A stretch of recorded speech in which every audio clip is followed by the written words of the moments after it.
नमस्कार and welcome to Study IQ my dear friends. मैं हूं Prashant Mawani. I hope you are doing good. आज 9 अक्टूबर 2020 है और दिन है फ्राइडे।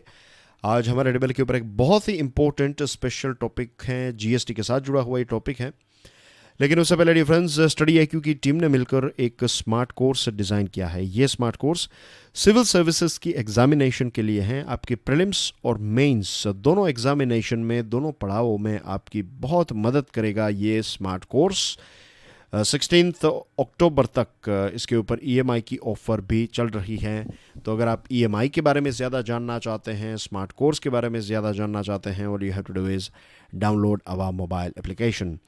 इस लेक्चर की पीडीएफ को डाउनलोड करना चाहते हैं, check out my Telegram channel. You can follow me on Facebook. Lecture को दूसरे स्टूडेंट्स के साथ शेयर ज़रूर करें and please don't forget to hit the like button और हमारी चैनल को सब्सक्राइब करना ना भूलें। तो चलिए बात करते हैं एक बहुत ही इंपॉर्टेंट स्पेशल टॉपिक के बारे में। It's about GST.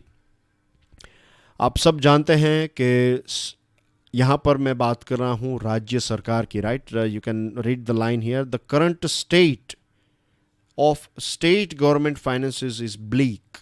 Current state of state government के राज्य सरकारें जो हैं उनकी फाइनेंशियल सिचुएशन काफ़ी ख़राब है। उसके पीछे बहुत सारे रीज़न्स हैं। उसमें से सबसे बड़ा रीज़न है लॉकडाउन, कोविड-19 के एक्सपेंसेस। फिर बहुत सारी जगहों पर और ज़्यादा केसेस नज़र आ रहे हैं, तो लोकल लॉकडाउन्स भी कई जगहों पर करने पड़े। ऊपर से जीएसटी के जो पैसे जो राज्य सरकार को मिलने चाहिए वो भी उनको टाइम पर नहीं मिले हैं। तो इसको लेकर जो राज्य सरकारें हैं, कुछ राज्य ऐसे हैं, कुछ ओपोजिशन रूल्ड स्टेट्स ऐसे हैं जिन्होंने सेंट्रल गवर्नमेंट को ये बताया है कि जो कॉम्पनसेशन सेस हैं वो आप रियल टाइम बेसिस पर ट्रांसफ़र कर दीजिए।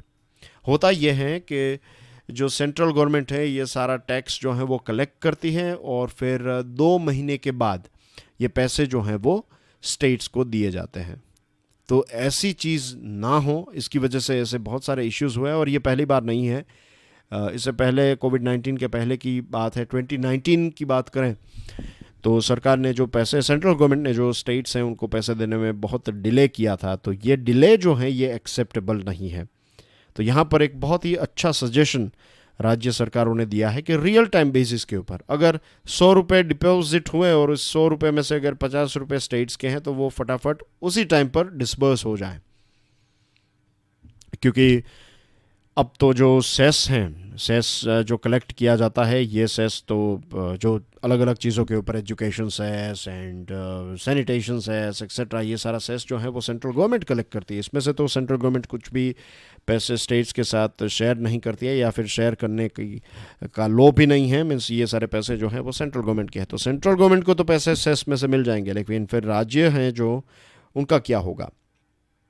और सारी चीज़ें जो हैं वो राज्यों में ही होती हैं।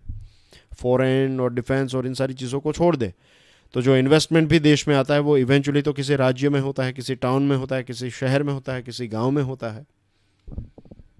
तो इट इज़ इम्पोर्टेंट कि राज्य सरकारों की हम यानी कि सेंट्रल गवर्नमेंट मदद करे। और यहाँ पर किसी ओपोजिशन रूल्ड स्टेट्स के तारीफ़ या फिर उनका पक्ष लेने की बात नहीं है। What we are talking here is for our country, right. Overall situation कैसे हम इम्प्रूव कर सकते हैं। ओपोजिशन रूल्ड स्टेट्स जो हैं उन्होंने ये भी बताया है कि जीएसटी कॉम्पनसेशन जो आपको कलेक्ट किया है और जो डिस्पर्स करना है वो तो आप एक साथ डिस्पर्स कर दीजिए, और इसी के साथ साथ जो आईजीएसटी है उसको भी इमीडिएट रिलीज़ कर दीजिए। उसमें भी ये जो रियल टाइम बेसिस के ऊपर आईजीएसटी जो है वो ट्रांसफ़र कर दीजिए। तो ये भी एक परफेक्टली जस्टिफाइड डिमांड जो है वो स्टेट्स की है। और फिलहाल जो सेंट्रल गवर्नमेंट का जो एक बिहेवियर है वो कुछ इस प्रकार का है, जो बड़ी कंपनीज जो छोटी कंपनीज के साथ बिहेव करती हैं इसी प्रकार से सेंट्रल गवर्नमेंट बिहेव कर रही है।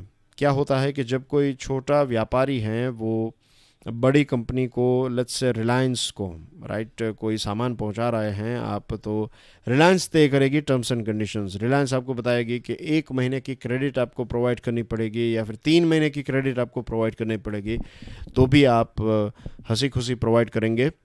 भले ही आपका ऑपरेटिंग खर्च बढ़ जाए, वर्किंग कैपिटल की शॉर्टेज क्यों ना हो, आप कुछ एडजस्ट कर लेंगे, लेकिन इतना बड़ा ऑर्डर जाने नहीं देंगे क्योंकि एक बहुत बड़ा कस्टमर रिलायंस आपसे चीज़ें खरीद रहा है। सेंट्रल गवर्नमेंट भी ऐसा कर रही है कि टाइम पर पैसे जो हैं वो डिस्बर्स नहीं कर रही, तो बड़ी कंपनी जो छोटे सप्लायर्स के साथ बिहेवियर करती है, ऐसा बिहेवियर यहाँ पर नज़र आ रहा है।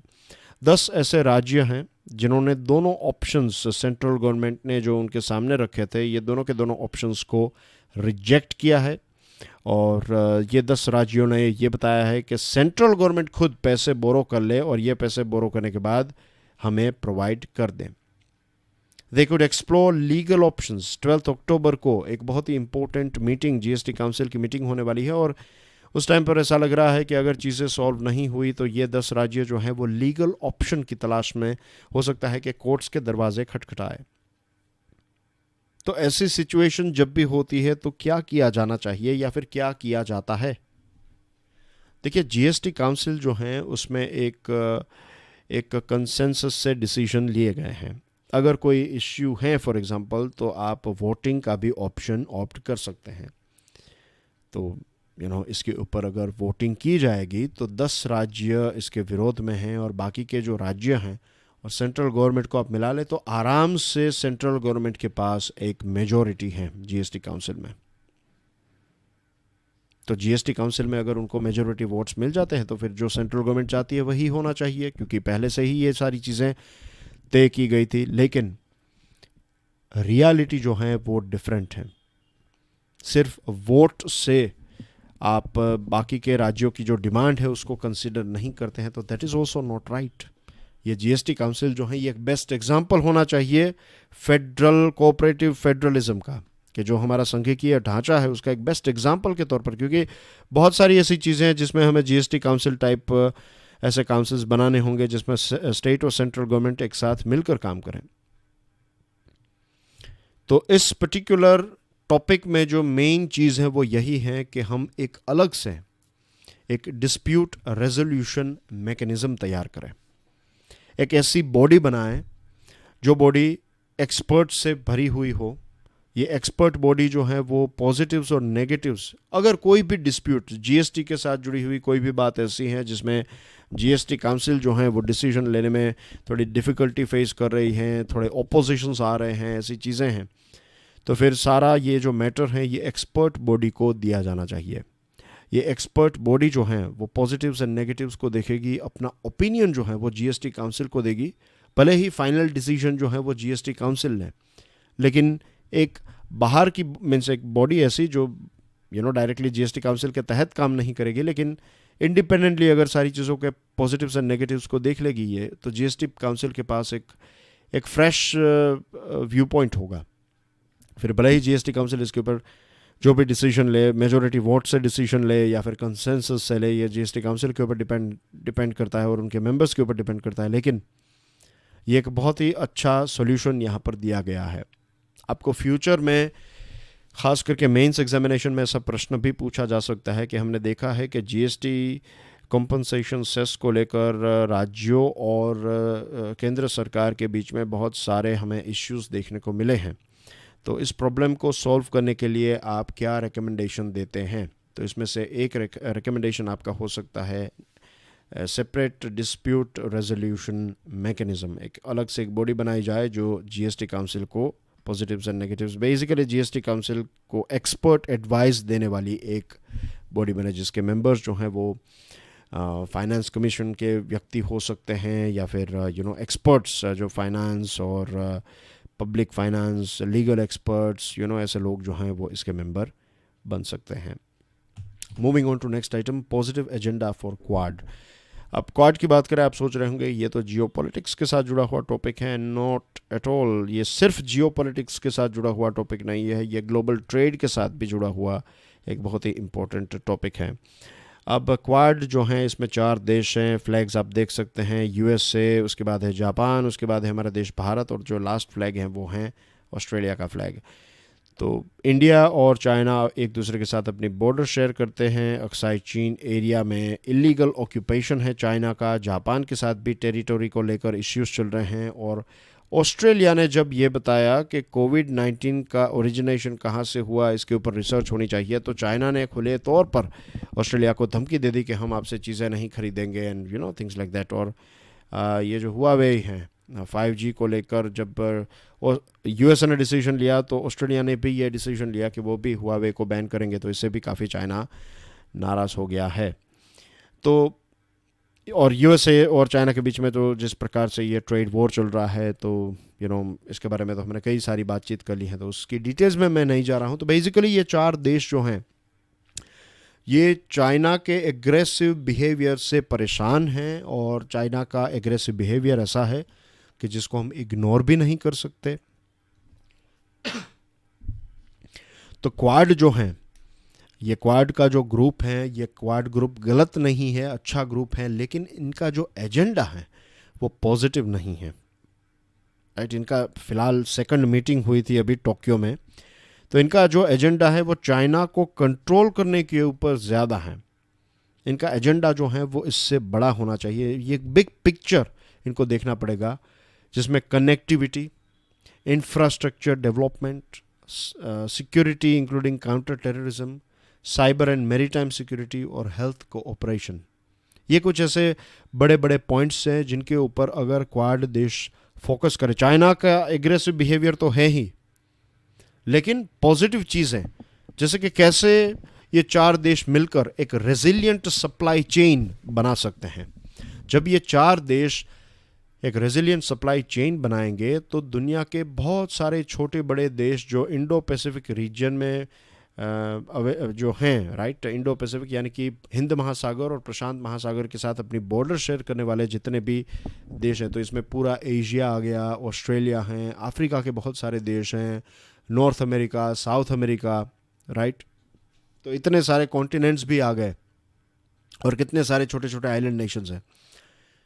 तो कितने सारे देश जो हैं वो फिर इस क्वाड को सपोर्ट करेंगे और फिर बिजनेस बढ़ सकता है, और फिर चाइना को ईजिली उनका जो एग्रेशन है उसको कंट्रोल किया जा सकता है। क्योंकि मिलिट्री वाइज जो है, ऐसा नहीं है कि चाइना को कंट्रोल नहीं किया जा सकता, किया जा सकता है, लेकिन अब उनको अगर सबक सिखाना है तो हर एक एंगल से सिखाया जाए, सिर्फ मिलिट्री वाइज नहीं। लेकिन लेट्स होप कि ऐसा मिलिट्री वाइज उनको सबक सिखाना ना पड़े, लेकिन इकोनॉमिकली अगर हम उनको तोड़ देंगे चाइना को, या फिर उसको कमज़ोर कर देंगे ये 4 देश मिलकर और दूसरे देश मिलकर, क्योंकि उनका बिहेवियर इस प्रकार से है, इसलिए मैं ऐसी बात कर रहा हूँ तोड़ने की और उनको कमज़ोर करने की। अगर एक बार ऐसा हुआ तो फिर चाइना जो है वो अपना सबक सीख लेगा, वहाँ पर भी क्रांति आएगी और वहाँ के भी लोग जो हैं वो फिर ऐसे लीडर्स को अपॉइंट करेंगे जो दुनिया के साथ मिलकर काम करें। क्योंकि यहाँ पर एक पार्टी और एक पार्टी के जो लीडर का बिहेवियर है उसकी वजह से चाइना के सभी लोगों के ऊपर एक दाग लग गया है कि चाइना के लोग जो हैं वो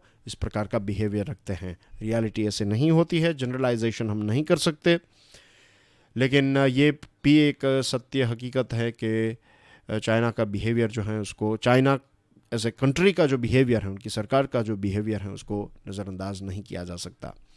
तो ये पॉजिटिव एजेंडा के साथ क्वाड को आगे बढ़ना चाहिए। फिर वर्ल्ड बैंक का एक रिपोर्ट है, poverty and shared prosperity report. ये किसके द्वारा निकाला जाता है, ऐसा प्रश्न पूछा जा सकता है। तो इसका आंसर है द वर्ल्ड बैंक। ये बायएनियल है, यानी कि 2 साल में एक बार ये रिपोर्ट तैयार किया जाता है या फिर रिलीज किया जाता है। तो इस रिपोर्ट के मुताबिक by 2021 as many as 150 million people are likely to be in extreme poverty because of coronavirus pandemic. Corona virus pandemic की वजह से 150 मिलियन जितने लोग जो हैं ये एक्सट्रीम पॉवर्टी में फंस जाएंगे कोरोना वायरस की वजह से, right. Countries will have to prepare for different economy post कोविड-19 by allowing capital, labor, skills and innovation to move into new businesses and sectors. अलग अलग देशों को अपनी इकोनॉमी में बहुत सारे बड़े बड़े बदलाव करने पड़ेंगे, जिसमें कैपिटल यानी कि पैसे हैं, लेबर हैं, नई स्किल्स, नए इनोवेशंस, नए नए बिजनेसेस में, नए नए सेक्टर्स में गवर्नमेंट को इंक्लूड करने पड़ेंगे। एज़ पर दिस रिपोर्ट, अगर हमें गरीबी के साथ एक लड़ाई करनी है, उसको हराना है, तो the COVID-19 pandemic is estimated to push an additional 88 million to 115 million people into extreme poverty this year, with the total rising to as many as 150 million by 2021 depending on the severity of the economic contraction. अलग अलग देश में किस प्रकार की economy में कितनी impact हुई है कोविड-19 की, और उसकी वजह से जो लॉकडाउन है उसकी ये डिपेंड ये तय करेगा कि कितने ज़्यादा लोग जो हैं वो गरीबी की चपेट में आ जाएंगे। और इसमें सबसे ज़्यादा जो नुकसान है वो होने वाला है गरीब और मिडिल इनकम कंट्रीज़ को, राइट। अगर ये चीज़ नहीं हुई होती तो ये जो गरीबी है वो 7.9% ड्रॉप हमें देखने को मिलता है 2020 में, एज़ पर वर्ल्ड बैंक के प्रेसिडेंट जो हैं, वर्ल्ड बैंक ग्रुप के प्रेसिडेंट, उनका नाम क्या है बताइए कमेंट सेक्शन में।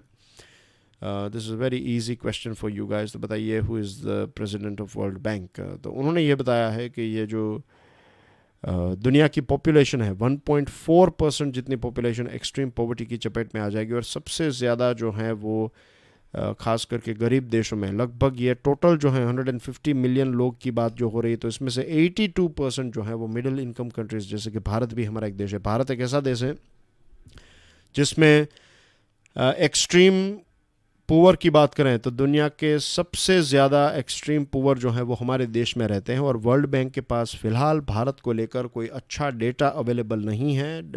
ये कोविड-19 की वजह से अच्छा लेटेस्ट डेटा सामने नहीं आया है, तो इसकी वजह से वर्ल्ड बैंक ने ये माना है कि जो राइट एस्टिमेशन है वो करना फ़िलहाल बहुत ही डिफ़िकल्ट है। तो ये एक बहुत ही ब्लिक सिनारियो है दुनिया का। And that's basically everything in today's discussion. Thank you very much for watching this video को दूसरे स्टूडेंट्स के साथ शेयर ज़रूर करें। And I will see you tomorrow. Till then enjoy your studies. God bless you all. जय हिंद।